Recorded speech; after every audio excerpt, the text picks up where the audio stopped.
Greetings and salutations, everyone. My name is Kraft, and welcome to my YouTube channel. Today, I'm going to be talking about my Week 9 tight end rankings for the 2025 fantasy football season. And on a typical Thursday, I talk about both tight end and quarterback rankings. But for those of you who have Lamar Jackson going into tonight's matchup, fire him up. You know that you're playing him as he is your best quarterback on roster. But in regards to the tight end position, I'll talk about my top 16 over the course of today's episode. So if you're looking for my thoughts on a specific player, be sure to travel down to the description of the video. We have timestamps available there. While you're down in the description, if you have not yet already, of course, subscribe to the channel as I'm making daily fantasy football content in order to help you capture a 2025 fantasy football championship. And besides, of course, subscribing today and gaining an edge upon your league mates for the remainder of the season, you'll additionally also help me get one step closer to achieving my goal of 100,000 subscribers this season. Thank you very much. Okay, let's begin by talking about the tight end position in regards to matchups for Week 9 based on receiving statistics allowed by each individual defense from weeks 1 through 8. We find that the Bengals, Steelers, Packers, Colts, Cardinals, Patriots, etc.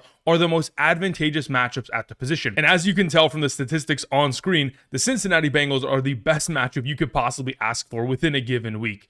I mean, going into this week, yes, we have Colston Loveland, who should be able to take advantage of it. And even though he may not be the greatest overall play, I will be mentioning him over the course of today's episode within my top 16. I just wanted to go ahead and present the more advantageous matchups at the position because I will be referencing back to them over the course of today's episode. And I also wanted to go ahead and highlight some of the more disadvantageous matchups. Taking on the Falcons, Bills, Eagles, Chiefs, Rams this season has not been a cakewalk. In fact, it's been the absolute opposite, regardless of elite or subpar tight end play.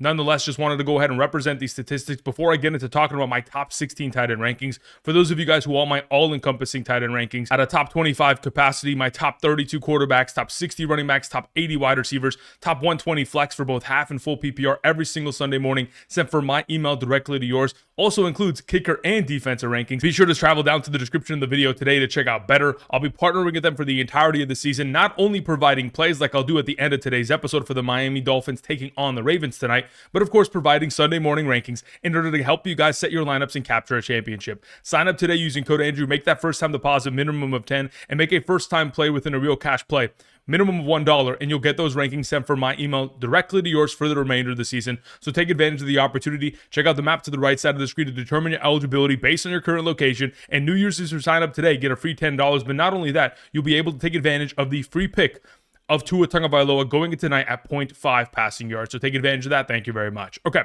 let's go ahead and begin my top 16 tight end rankings, beginning with our number one for this week. It is Tyler Warren. I showed you just moments ago that this is one of the most advantageous matchups you could possibly ask for. But besides the fact that Tyler Warren has been balling out every single week for this entire season, he's number one amongst all tight ends in terms of total inline receiving yards when positioned from the inline. And the reason why I wanted to mention this is because the Steelers thus far this season have allowed the third most inline receiving yards to opposing tight ends. So besides the fact that they're allowing 16.29 half PPR fantasy points per game to opposing tight ends, the second best matchup at the position, besides the fact that they just allowed 9 receptions, 152 and 2 touchdowns to the Green Bay tight ends, of course, majority of that damage accumulated by Tucker Kraft, they also allowed Noah Fant the week prior, 4 catches, 44 and a touchdown. The Cleveland duo of tight ends, Fannin and Njoku, combined for 11 catches, 109. The New England duo of Austin Hooper and Hunter Henry, 10 for 118 and 2 touchdowns. And the Seattle duo, 4 for 57 and 2 touchdowns. Many of tight ends finding success against this defense. And of course, we're anticipating Tyler Warren with no duo tight end alongside of him to get the entirety of the workload and find himself with an abundance of fantasy points by the end of this week. Therefore, I have him as my number one.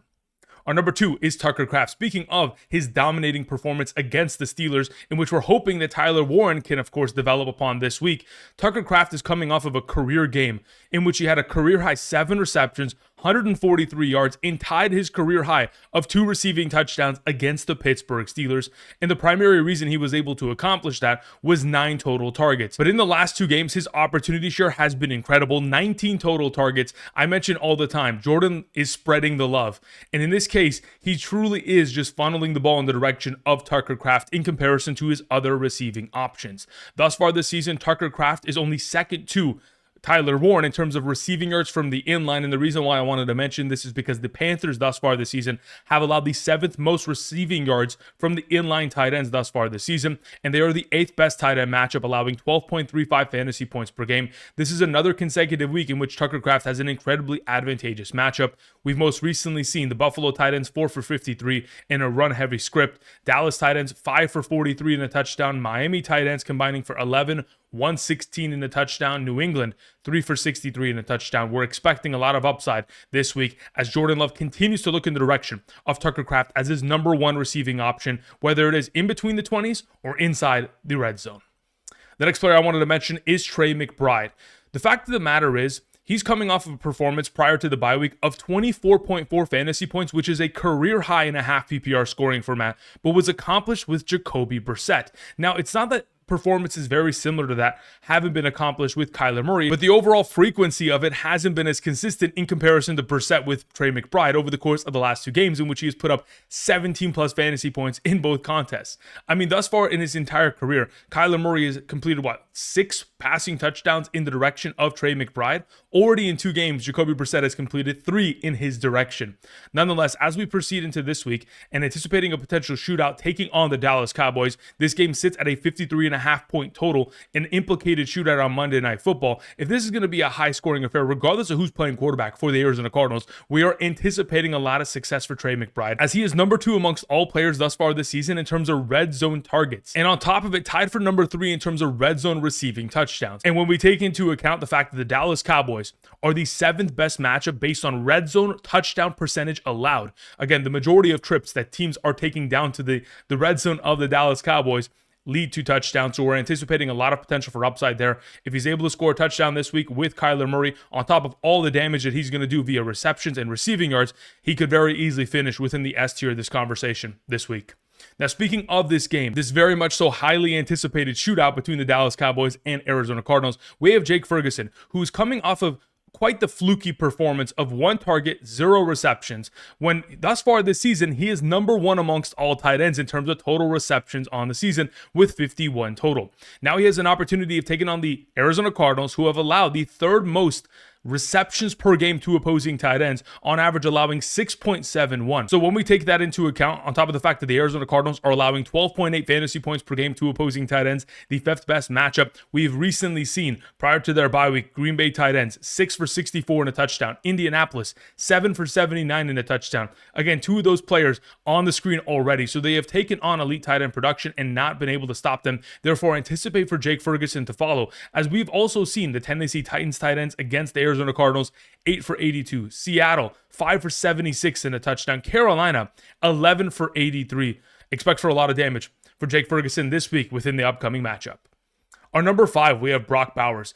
There was a lot of momentum yesterday in the direction of Brock Bowers based on his, of course, injury that he sustained earlier on this season, which has forced him to miss the last month of the fantasy football year. He hasn't played a game since week 4, but based on the fact that he was at a full participation this most recent week, and the public comments he made yesterday lead us in the direction that he is fully back and ready to go. And what a perfect time for Brock Bowers to get back into our lineups, primarily because the Raiders offense hasn't stopped utilizing the tight end position and showing them a lot of love in terms of target opportunity. Excluding the beatdown to the Kansas City Chiefs this most recent game, from weeks 5 and 6 in the absence of Brock Bowers, the tight end position for this offense was getting about 8.5 targets per game, which led to 12.0 fantasy points per game with far lesser talent. If you give someone like Brock Bowers 8.5 plus targets per game, the opportunity share is going to lead to a lot of success, especially this week taking on the Jaguars, who are the 11th best matchup at the position, allowing over 11.6 fantasy points per game to opposing tight ends in a half PPR. We've most recently seen, prior to Jacksonville's bye week, the Los Angeles Rams tight ends 8 for 101 in a touchdown, Seattle 4 for 77, Kansas City 7 for 61 in a touchdown, San Francisco 5 for 78 in a touchdown. Expect for a lot of success for Brock Bowers, as he's clearing away the primary number 1 receiving option of this offense in a potential negative game script. Number 6, to close out the A tier, we have George Kittle taking on the Giants, who's coming off of an incredible performance of scoring a touchdown on National Tight Ends Day. Of course, when you make the holiday, we're expecting him to score a touchdown. But are we really surprised? George Kittle has been this consistent for a very long time. for multiple years. But when we're talking about the last 17 games in which he has played, he's only had 2 of those 17 games in which he is not ranked within the top 12 of the tight end position within those given weeks. And over the course of those last 17 games, 65% of them, 11 of those 17, has been a top 6 standing within the end of that week. So I anticipate a lot of potential for success, regardless of who's playing quarterback this week. The current status of Brock Purdy for week 9 is still unknown, but we're hoping he is trending in the direction of playing, because I've mentioned this before, but over the course of the last 37 games in which Brock Purdy and George Kittle have played healthy together, George Kittle has scored 22 touchdowns in those 37 games, which is a 60% rate. Incredibly promising, on top of the fact that they're taking on the Giants, who have most recently allowed Dallas Goedert to do whatever he wants against them. The first matchup, 9 for 110 and a touchdown. The second, 3 for 28 and 2 touchdowns. Dallas Cowboys tight end, 10 for 81. A lot of success against this Giants defense from the tight end position. All right, to begin the B tier, we have Oronde Gadsden, who going into this week should continue to get himself a lot of utilization within this offense. The last 3 games, he has played 75+% of the overall offensive snaps. He has gathered an 18.64% target share, and as long as the opportunities continue to go in his direction, he has been a primary zone killer for this offense, as he has collected 20 of his receptions for 325 yards and a touchdown against zone coverage this season. Luckily for him, the Titans play about 80% zone coverage amongst all teams thus far this season. That's within the top 10 of the category. So anticipate for Gadsden to go ahead and find himself a lot of success, on top of the fact that this Tennessee Titans secondary just traded away their starting nickel cornerback. So if this secondary is already going to have their hands full with Ladd McConkey and Keenan Allen dominating from the slot position, we have to also anticipate for Gadsden to do the same, as he is lined up in the slot position or out wide about 50% of the time over the course of the last couple weeks here as a primary option within this offense. I do anticipate the Chargers to impose their will, and once they continue to take a massive lead, very similar to the Indianapolis Colts last week, they should pour it on against this defense, and hopefully Gadsden can find himself in the end zone, as he has become one of the favorite red zone targets of course, Justin Herbert. All right, continuing on. On number 8, we have Zach Ertz. The fact of the matter is, with Jaden Daniels healthy thus far this season, and again, we are trending in the direction of Jaden Daniels playing, with him healthy, Zach Ertz has scored 1 touchdown minimum in 4 of the last 5 games this season already. Each of those games, 10 or more fantasy points in a half PPR scoring format. On top of the fact that he now has an opportunity of taking on the Seattle Seahawks, who are allowing the 3rd highest rate in terms of receptions per game to opposing tight ends this season, 6.71. The Seahawks are already a top 10 matchup, allowing the 9th most fantasy points per game to opposing tight ends, 12.27 and a half PPR. Most recently, prior to their bye week, gave up 9 receptions and 98 yards to Dalton Schultz, 4 for 81 to K. Dotton. The New Orleans tight ends combined for 8 catches, 72 and a touchdown. And those are just 3 of the last 5 performances against this defense. So anticipate Zach Ertz, on top of the fact that we have an absence of Terry McLaurin, to get himself a lot of love, not only near the red zone, but of course throughout the majority of this game, to make him fantasy relevant for another consecutive week. Number 9, we have Kyle Pitts, who's coming off of a great performance of 9 receptions on 9 targets, 59 yards, in the absence of Drake London. Now, we're not 100% certain of the status of Drake London going into this week, and we're also not 100% certain of Kyle Pitts' status, as he popped up on the injury report yesterday. We'll keep an eye on that as we progress to this upcoming Sunday's matchup against the New England Patriots, but this is an advantageous matchup. The 6th best at the position, 12.68 fantasy points per game. The tight ends of the Cleveland Browns last week, 10 for 99 and 2 touchdowns. Buffalo, 8 for 123. Carolina, 10 for 82 and 2 touchdowns. That's 3 of the last 5 games against this New England Patriots defense, leading to a lot of success from opposing tight ends. Therefore, we would anticipate Kyle Pitts to be able to get himself a consistent share of opportunity, based on the fact that his overall target shares as of the last 2 games have been incredibly promising. And if Drake London is going to miss this time, then of course he would continue to upgrade into a higher tier of potential. Number 10, we have Sam LaPorta, who is taking on the Minnesota Vikings. The fact of the matter is, Sam LaPorta hasn't found the greatest overall consistency of success against the Minnesota Vikings his entire career, but last time out against them, week 18 of the 2024 season, 7 targets, 7 catches, 63 yards, and 9.8 fantasy points. But regardless of how this game goes, whether it does end up being a blowout in the favor of the Detroit Lions, or whether this is a close game, whichever way this goes, Sam LaPorta certainly relies upon touchdowns to find himself within this top 10 conversation, and we're hoping he's going to get himself the love that he requires down near the red zone, as he has consistently been an option down in the red zone over the course of the last month of the season for this offense. So if the Vikings, who are allowing the 14th most fantasy points to opposing tight ends, who just got torched by Gadsden this most recent week, 5 for 77 and a touchdown. Additionally, the Cleveland tight ends, 10 for 80 and 2 touchdowns. Cincinnati tight ends, 9 for 58 and a touchdown. If we're going to go ahead and see the tight end position get a lot of love this week in the opportunities in which Sam LaPorta can get those targets near the red zone, it'll lead to fantasy success and make him an absolute must-start this week. Number 11, we have Travis Kelce. Here's my primary concern. Yes, the Chiefs' offense has never looked better. And over the course of the last couple seasons, we've been waiting for this moment to where this Chiefs' offense could not be stopped. And over the course of the last 5 consecutive games, this offense has scored 4 touchdowns minimum, which is incredible. And we have an opportunity going into this week taking on the Buffalo Bills with an implicated shootout with a 52.5 point total. Therefore, we would anticipate for Travis Kelce to hopefully get a lot of utilization. But this matchup is technically the second toughest at the position, allowing just 4.34 fantasy points per game.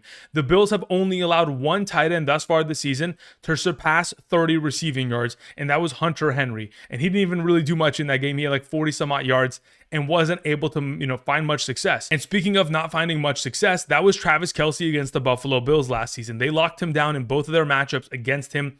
2 catches for 8 yards, 2 catches for 19 yards, 1 in the regular season and 1 in the postseason. That's my primary concern. I'm hoping for Travis Kelce to get a lot of love like this most recent game, but considering how well the Buffalo Bills have played against opposing tight ends, I'm not expecting for much this week.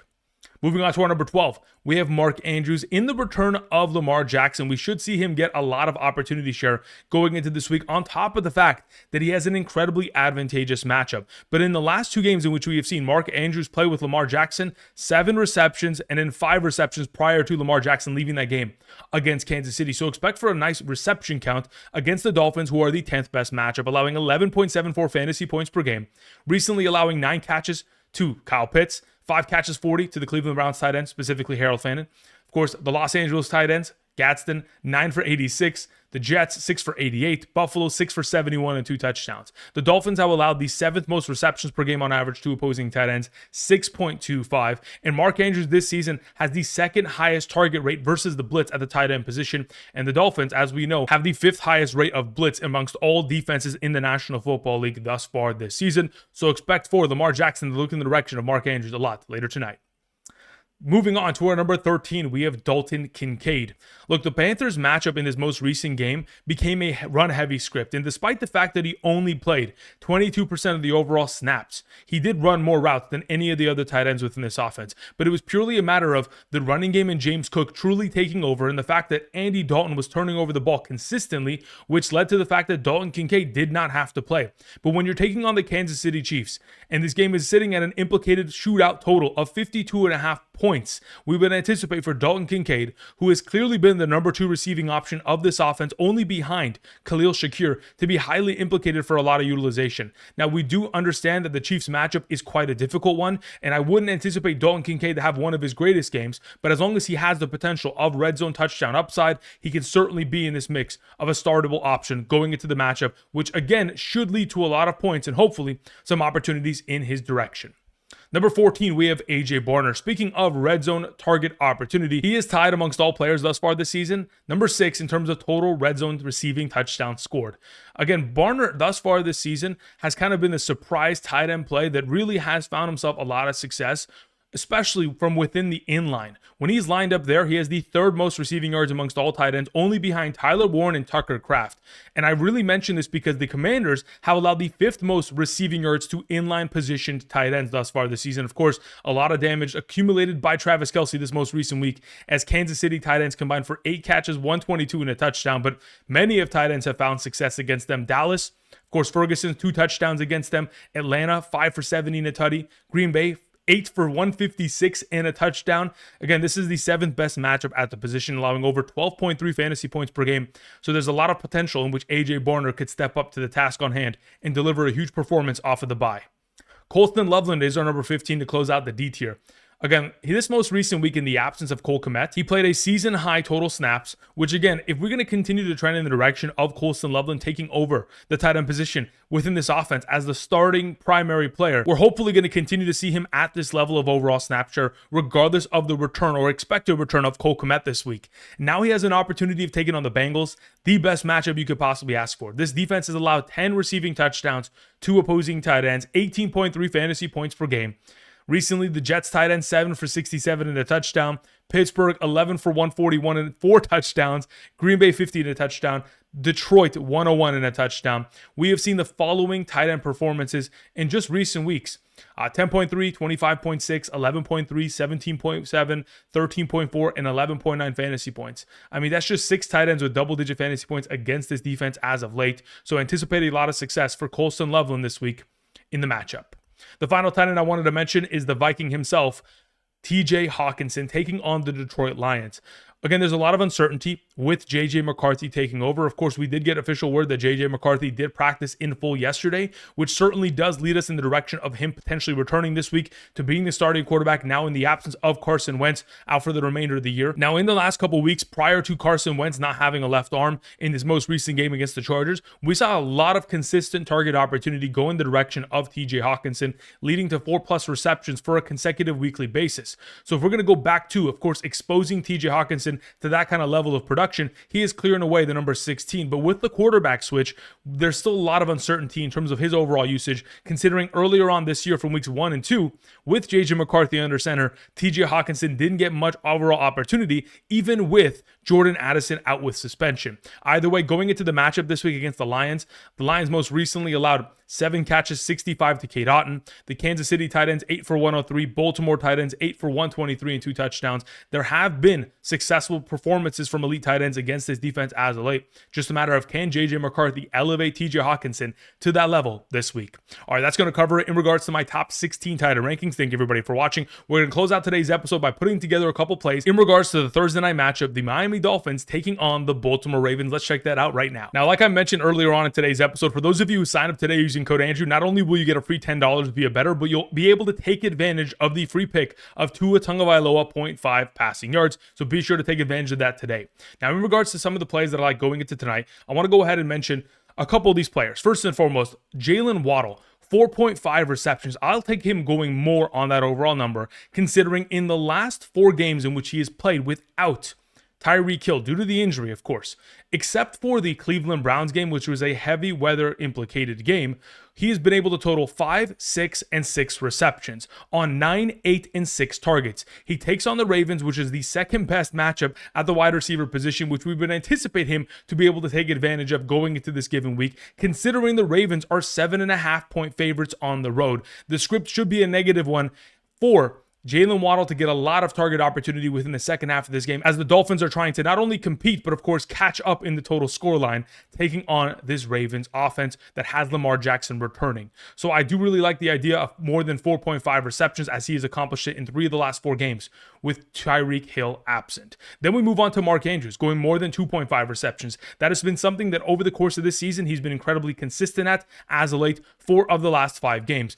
But in the last 2 games in which he has played with Lamar Jackson, against Detroit and Kansas City, had 5 and 7 receptions with Lamar Jackson. Again, like I've mentioned before, this is expected to be a game in which the Ravens are heavily favored, but prior to, of course, them gaining their massive lead, we would anticipate, of course, Mark Andrews finding success. As I mentioned earlier on in today's episode, the Dolphins are allowing the 7th most receptions per game to opposing tight ends, 6.25, so anticipate a lot of opportunity for Mark Andrews. Then we have Derrick Henry, who, even though he doesn't score rushing touchdowns every single game, I really do like the potential of him accomplishing that today against the 6th best matchup at the tight end position, a defense that is allowing 5.01 yards per carry on average to opposing running backs. They have allowed a rushing touchdown to Atlanta last week, 3 to the Cleveland Browns, 1 to Carolina, but ultimately, when we look at the overall rushing yardage that they've allowed as of late, Los Angeles Chargers 138, Carolina 228, Cleveland 92, Buffalo 121 in the touchdown. A lot of success running the ball against this defense, which we should anticipate to see in tonight's matchup.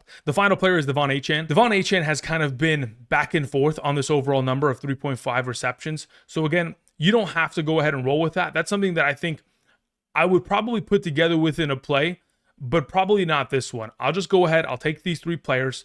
At a current, if we make it a perfect play, 2x. Again, this is the direction that I'm leaning in. Probably put 10 to make 20. That's where I'm going in regards to tonight's game. So be sure to go ahead, use code Andrew today, check out Betr. Again, not only be able to get yourself potential plays, get the free pick, get the free $10, but also be able to get my Sunday morning rankings for the remainder of the season. Thank you, everybody, for watching. I'll be back tomorrow with quarterback rankings. Of course, be sure to fire up your Lamar Jackson tonight. And until next time, I'll see you guys. Peace.